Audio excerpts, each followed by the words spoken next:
नमस्कार मेरे प्यारे साथियों, मैं डीपी आज एक नए वीडियो के साथ आप लोगों के सामने हूँ। साथियों मैंने खबर आज इंडियन एक्सप्रेस से लिया है और बांग्लादेश से रिलेटेड है। 13 नवंबर 2025 12:14 PM IST पर लिखा गया है। एक्सप्रेस वेब डेस्क से और इंडियन एक्सप्रेस के एडिशन में आया है। हेडिंग इसकी दी गई है कि बांग्लादेश ब्रेसेस फॉक्स disruption as Awami League calls for the lockdown to protest trial against Sheikh Hasina. Sheikh Hasina की पार्टी है आवामी लीग पार्टी, उसने लॉकडाउन के लिए आह्वान किया था। पूरी न्यूज क्या है जरा सा इसको देखते हैं, लेकिन इससे पहले कुछ और हम लोग देखते हैं। जैसे ABC न्यूज है, उसका कहना है कि Bangladesh braces for the disruption as the former ruling party calls for the lockdown to protest Hasina trial. Al Jazeera का हेडलाइन है, मैंने देखा कि new rulers old killers Bangladesh extra judicial deaths mount under Yunus. बहुत सारी खबरें इसमें, ये सब आज 24 घंटे पुरानी हैं। जब इसमें खबर पूरी पढ़ी गई तो उसमें निकल करके कुछ और तत्व ये निकल करके आए। पूरा 2 चीज़ों पर आधारित है। असल में बांग्लादेश में अभी कुछ वैकेंसी आई है, टीचर्स की वैकेंसी आई है, और उसमें से म्यूजिक और फिजिकल एजुकेशन के टीचर की, फिजिकल ट्रेनिंग के टीचर की, PT टीचर की दोनों पोस्टें गायब कर दी गई, रोक दी गई। ठीक। और अब जब पूछा गया इस पर, जब बहुत वो आया तो मीडिया के थ्रू खबर आई कि ये अनइस्लामिक इसको डिक्लेयर कर दिया गया है, इसलिए बंद कर दिया गया है। इससे जो स्टूडेंट है, यूथ है, यंग है, वो सड़कों पर आ गया।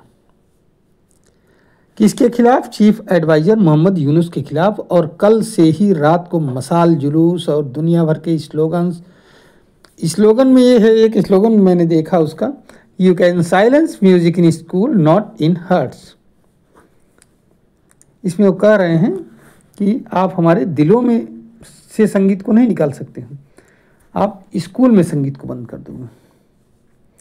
और इसके लिए ये जोड़ा गया कि ये जो बांग्लादेश की जो कल्चरल आइडेंटिटी है, इसके लिए सबसे बड़ा खतरा है।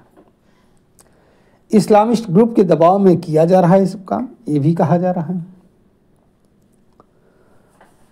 अब यहाँ पर जो बांग्लादेश की लीडर हैं शेख हसीना हैं, उन्होंने बंद का आह्वान किया है। पूरे देश में कॉल किया गया है, बंद सफल है। उनके कोई पूर्व विदेश गृह मंत्री हैं, उन्होंने ये आह्वान किया है। एक और समस्या यूनुस के पास आ रही है। यूनुस ने जुलाई में 1 जुलाई चार्टर डिक्लेयर किया था। उसके अनुसार इनका ये कहना है कि हम संविधान में अमेंडमेंट करेंगे, लेकिन चूंकि यूनुस क्या है, यूनुस चीफ एडवाइजर, तो कुछ लोग तो ये कह रहे हैं भाई चीफ एडवाइजर कर ही नहीं सकता संविधान में संशोधन, इसके लिए रेफरेंडम करवाया जाएगा। अब इस रेफरेंडम को लेकर के बांग्लादेश नेशनलिस्ट पार्टी, जो कि बेगम खालिदा जिया की है, और जमाते इस्लामी, जो कि एक कट्टरवादी संगठन है जिसके दम पर यूनुस आए हुए हैं सत्ता में, उन दोनों के बीच में ठन गई है।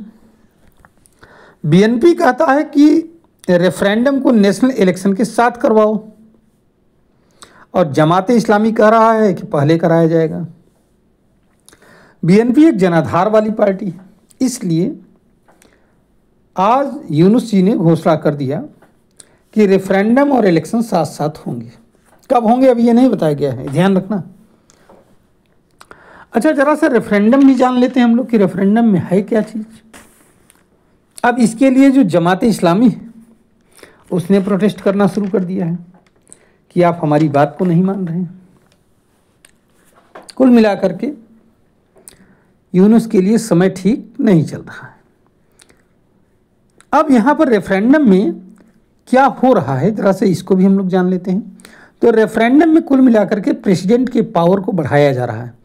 रेफरेंडम करीब 12-15 पॉइंट्स का है, और रेफरेंडम कुछ करना नहीं है, उसमें यस और नो पर टिक करना है, और कुछ नहीं बताया गया है।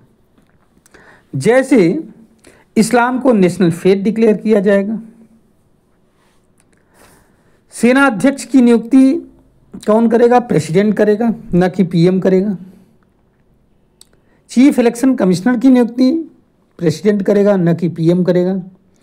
सुप्रीम कोर्ट के जजेज की नियुक्ति और हाई कोर्ट के जजेज की नियुक्ति भी प्रेसिडेंट के आदेश पर होगा। एक अपर हाउस भी बनाया जाएगा, जैसे हमारे यहाँ राज्यसभा है वैसे ही।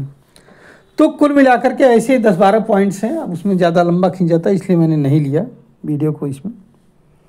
ऐसी ही बातों को लेकर के रेफरेंडम कराया जा रहा है। रेफरेंडम में मैक्सिमम लोग जो पार्टिसिपेट करेंगे वो इसका मतलब ही नहीं समझ पाएंगे, ये बात भी है। और अगर कुछ मतलब समझ पाएंगे तो अंदर क्या लिखा रहेगा कानून बनाते वक्त, ये नहीं क्लियर है। बस ऊपर ऊपर लिखा हुआ है, उसमें 12 पॉइंट का एक आपको दिया जाएगा, उसमें यस नो है, उसी पर टिक करना है। ये हालात। अब सवाल यही पैदा हो रहा है कि देखो यूनुस कौन सी करवट लेते हैं। पहली बात तो ये जो बच्चों का मसाल जुलूस वगैरह जो निकल रहा है, इस पर बहुत तेज़ी से प्रोटेस्ट चल रहा है, उसको कैसे रोक पाएंगे। जमात इस्लामी अपनी कह रही है, बीएनपी अपनी कह रही है, उसको कैसे संतुष्ट कर पाएंगे, यही देखना है।